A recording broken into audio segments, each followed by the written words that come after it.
तो हेलो मेरे प्यारे प्यारे शेर और शेरनियों। आप लोग स्वस्थ होंगे, मस्त होंगे। आप लोगों की स्टडी अच्छे से चल रही होगी। तो आज की जो ये क्लास है, क्लास 12 वालों के लिए, जो कि यूपी बोर्ड और प्री बोर्ड से संबंधित है। ये सारे के क्वेश्चन जो बहुत ही इंपॉर्टेंट है, तो याद रखिएगा सारे के सारे क्वेश्चन क्या है, यूपी बोर्ड और प्री बोर्ड। ठीक है, 2026 दोनों के लिए बहुत ही इम्पोर्टेंट है। तो याद रखिएगा ये क्वेश्चन पक्का ही आपके पेपर में आने वाले हैं। ठीक है, चलिए आइए, जो कि ये 5-5 नंबर के क्वेश्चन सारे के सारे होने वाले हैं। तो ध्यान से पढ़िएगा और ध्यान से ही समझिएगा। ठीक है, चलिए आइए देखते हैं। पहला 7वां क्वेश्चन आपका बनता है ये विस्तृत में, जो कि 5-5 नंबर के होंगे। तो विस्तृत में 7वां क्वेश्चन देख लेते हैं। यहाँ पर लिखा है मादा युग्मकोद्भिद की संरचना का, ठीक है, स्वच्छ नामांकित चित्र सहित वर्णन कीजिए। इसमें नामांकित चित्र सहित आपको वर्णन करना है। पहला जो इसमें दिया है, प्रारूपी आवृत बीजी भ्रूणपोष किसे कहते हैं। सबसे पहले हम बात करेंगे प्रारूपी आवृत बीजी भ्रूणकोष। ठीक है, ओव्यूल्स।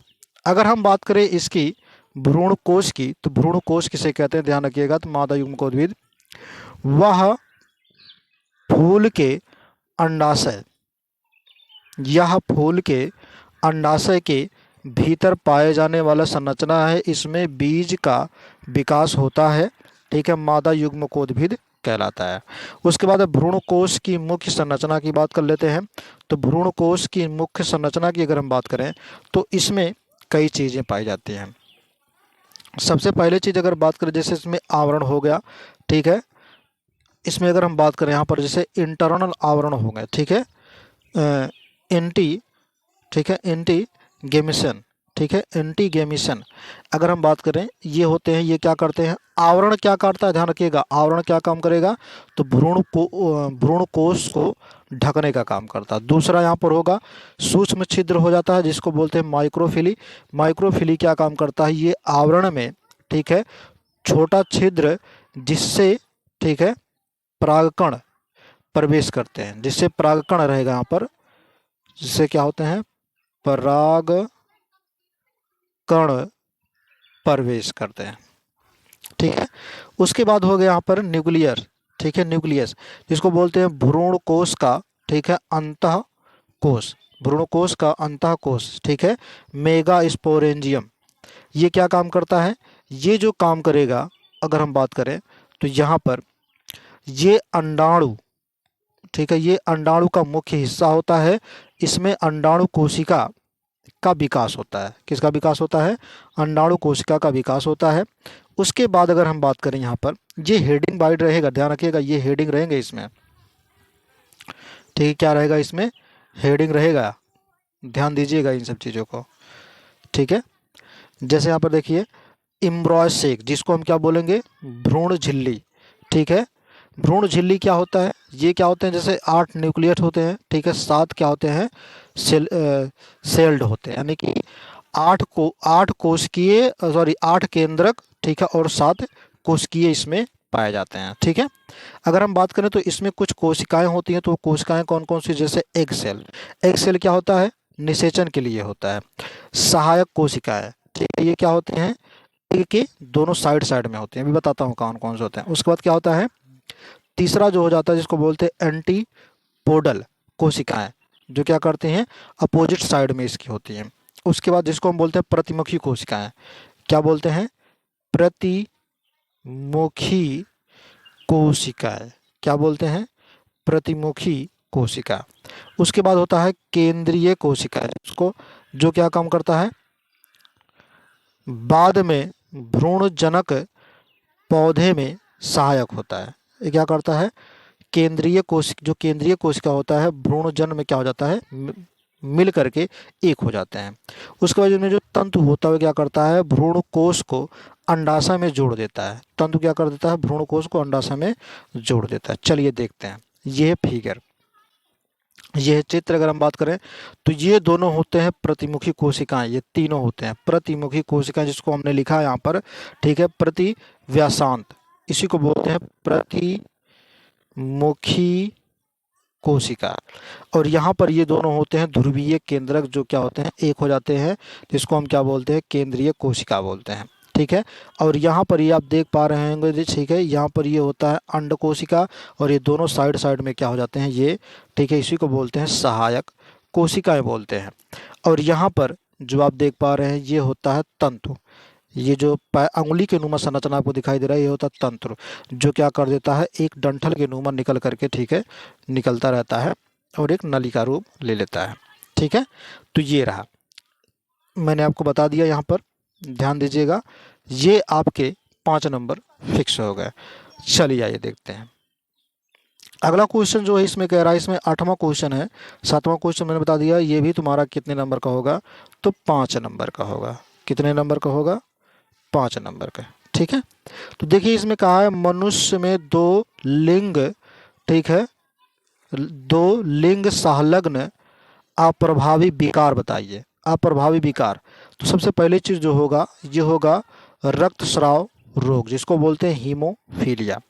रक्तस्राव रोग जो होता है, रक्त के जमने में कमी, ठीक है, जमने में कमी, चोट लगने पर, ठीक है, अत्यधिक रक्तस्राव, मतलब अगर चोट लग जाता है तो बहुत अधिक मात्रा में क्या होता है, स्राव की प्रक्रिया होती है ब्लड की। ठीक है। आगे मैं अगर बात कर लूँ यहाँ पर, ये ध्यान दीजिएगा, दूसरे की बात कर लूँ। ठीक है। तो यहाँ पर जो दूसरा होता है उसको बोलते हैं वर्णांधता। क्या बोलते हैं, वर्णांधता, जिसको बोलते हैं कलर ब्लाइंडनेस। क्या बोलते हैं, कलर ब्लाइंडनेस। ठीक है, वर्णांधता। ये क्या होता है, लाल हरे रंग की, ठीक है, भेद करने में क्षमता में कमी आती है। लाल हरे रंग के भेद की क्षमता में कमी आती है। तो हम लोग उसी में देख लेते हैं वर्णात्मक, जिसको बोलते हैं कलर ब्लाइंडनेस। ठीक है। वर्णात्मक की अगर हम बात करें, ठीक है, इसको, इसमें क्या होता है, लाल हरे रंग की भेद नहीं कर पाते, मतलब जो मनुष्य जिसको हो जाता है वो लाल और हरे रंग को पहचान नहीं पाता। ठीक है। जो इसमें वाहक का काम करती हैं, ध्यान रखिएगा, जो ठीक है, कैरियर की मदर होती हैं, जिसको बोलते हैं वाहक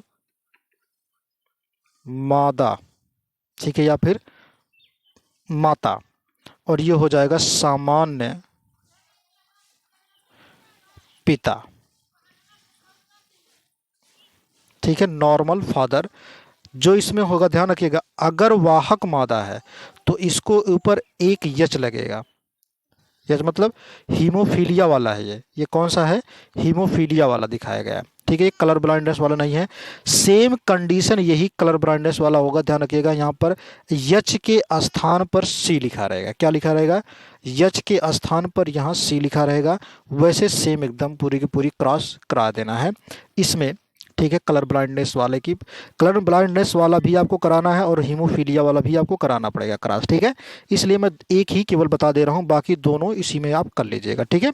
अगर हम x x x x H और एक्स वाई की प्रक्रिया कराते हैं, मतलब दोनों में, दोनों के गैमेट्स को यदि मिलाते हैं, दोनों में क्रॉस कराते हैं, तो आप देख पा रहे हैं इसके एक्स को लेते हैं और इससे एक्स को लेते हैं, तो एक्स एक्स मिलता है, जिसको बोलते हैं नॉर्मल डॉटर, यानी कि सामान्य पुत्री मिलती है। लेकिन अगर यहीं पर देखते हैं, इसके यक्स को ले लेते हैं माता के, और पुरुष के यहाँ पर, ठीक है, एक्स को ले लेते हैं, तो दोनों यहाँ पर एक यक्स एक्स रहेगा, दूसरे पे एक्स यच है, यानी कि ठीक है, कैरियर डॉटर, जिसको बोलते हैं वाहक पुत्री मिलेगी। क्या मिलेगी, वाहक पुत्री मिलेगी। और यदि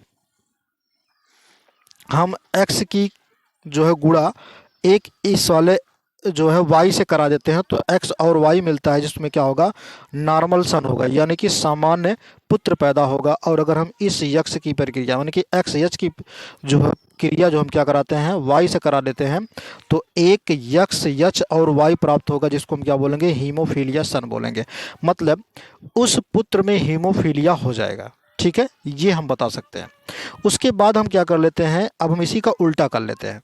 अब की बार हम क्या कर लेंगे, नॉर्मल यानी कि सामान्य महिला ले लेंगे और हीमोफीलिया पिता ले लेंगे। फिर जब क्रॉस कराएंगे तो देखेंगे कि जो इसकी नई संतान पैदा हो रही है, जो इसकी नई संतान पैदा हो रही है, जैसे नॉर्मल एक्स एक्स होगा, यहाँ पर एक्स एच वाई होगा। जब हम इसकी प्रक्रिया, जब इसका गुणा हम इस वाले से करा देते हैं, तो इसके एक्स एक्स एच मिलेंगे, यानी कि यहाँ पर क्या मिलेगा, क्राई डॉटर।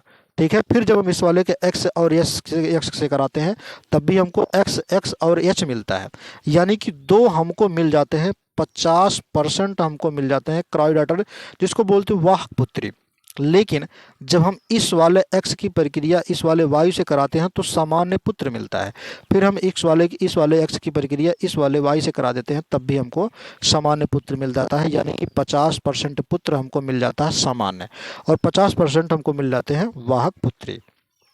तो ये प्रक्रियाएं हैं, ये आप क्या कर सकते हो, ठीक है, ये करा सकते हो। सेम इसी यच को हटा करके उसके स्थान पर सी लिख देना, तो आपका क्या हो जाएगा, ध्यान रखिएगा, तो आपका हो जाएगा ये, ठीक है, कलर ब्लाइंडनेस वाला। ठीक है। अब उसके बाद है यहाँ पर ध्यान दीजिए, मैं वही चीज़ यहाँ पर लिखा भी हूँ, वर्णांता की वंशागत क्या क्या होंगी, यहाँ पर वही चीज़ें मैं लिखा हूँ, वर्णांता की वंशागत क्या होंगी, जैसे रक्ताधान, ठीक है, रक्ताधान यानी कि महिला में 2 X गुणसूत्र होंगे, अगर दोनों X पर, ठीक है, दोषपूर्ण जीन हो तो महिला क्या होंगी, ग्रसित होंगी। वही चीज़ मैंने यहाँ पर भी देखिए किया है, जैसे कि आप देख पा रहे हैं ये वाला, ठीक है, ये हिंदी में किया है, ठीक है, इसको भी आप देख सकते हैं, नीचे फिगर का नाम जरूर लिखेंगे। ठीक है, चीज़ें मैंने वही चीज़ें आपको लिखी हैं, ये सब देखिए, ये सब आप इतना पढ़ सकते हैं, बाकी इसमें ज़्यादा कुछ है नहीं, जैसे आप क्रॉस कराएंगे वैसे आपको लिखना भी है। चलिए आइए देखते हैं, 5-5 नंबर के क्वेश्चन ये आपके हो गए। अब आगे हम लोग क्या करते हैं, ये 5 नंबर के और भी देख लेते हैं, जो कि आपका 9वां क्वेश्चन होगा। 9वां क्वेश्चन में क्या कहा है, इसमें सहोपकारिता किसकी बात किया है, सहोपकारिता किसे कहते हैं, तो सहोपकारिता वह जीवों के बीच संबंध है, ठीक है, जिसमें दोनों जीनों को लाभ होता है। ठीक है, सहोपकारिता वह जीवों के बीच संबंध है जिसमें दोनों जीवों को लाभ होता है। यह, ठीक है, दीर्घकालिक और अनिवार्य भी होता है।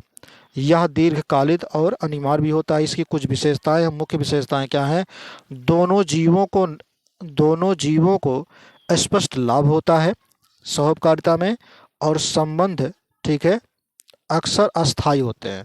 ये कैसे होते हैं, अस्थायी हो जाते हैं। इसके एग्जाम्पल की अगर हम बात करें तो यहाँ पर देखिए ध्यान से, जैसे मूंगफली हो गया, ठीक है, राइजोबियम जीवाणु हो गया, ठीक है, तो मूंगफली, ये हेडिंग डाल के आप लिखेंगे, मूंगफली राइजोबियम जीवाणु, एक हेडिंग हो जाएगा। दूसरा हो जाएगा यहाँ पर तुम्हारा मधुमक्खी और फूल, ठीक है, तो मूंगफली और राइजोबियम जीवाणु जो होता है, राइजोबियम जीवाणु मूंगफली की जड़ों में नाइट्रोजन स्थिरीकरण करता है और पौधा उसी कार्बोहाइड्रेट, ठीक है, उसे कार्बोहाइड्रेट देता है। ठीक है, जैसे मधुमक्खी और फूल, तो क्या करते हैं, फूल से मधुमक्खी रस लेती है, ठीक है, और फूल का परागण भी करती है।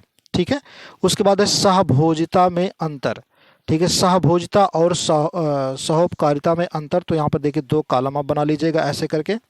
उसके बाद आप क्या करिएगा, इस चीज़ को लिखिएगा। देखिए मैंने यहाँ पर एक कॉलम बना करके लिखा है, एक तरफ लिखेंगे आप सहभोजिता, दूसरी तरफ लिखेंगे सहोपकारिता। ठीक है, इसमें देखिए दोनों जीवों को लाभ नहीं होगा, और इसमें क्या होगा, केवल एक ही जीव को लाभ, दूसरे को नुकसान यानी कि हानि होगा। एग्जाम्पल यानी कि उदाहरण की अगर हम बात करें तो इसमें देखिए मूंगफली प्लस लाइजोबियम, और इसमें क्या हो जाएगा, लकड़ी पर उगने वाला लता पौधा। जैसे इसमें अक्सर अनिवार्य और अस्थायी होंगे। कैसे होंगे ये, अनिवार्य होंगे और अस्थायी होंगे। और कैसे होंगे, अनिवार्य नहीं होंगे और क्या होंगे, अस्थायी या अस्थायी दोनों हो सकते हैं। तो ये एग्जाम्पल में आप अंतर में लिखेंगे। ये आपके 5 नंबर फिक्स करने वाले हैं। कितने नंबर, 5 नंबर के ये सारे के सारे क्या हैं, फिक्स होने वाले हैं। ठीक है, तो चलिए आज की वीडियो यहीं तक, फिर मिलेंगे नई वीडियो में, तब तक ले आप लोग हंसते रहिए, मुस्कुराते रहिए। जय हिंद, जय भारत।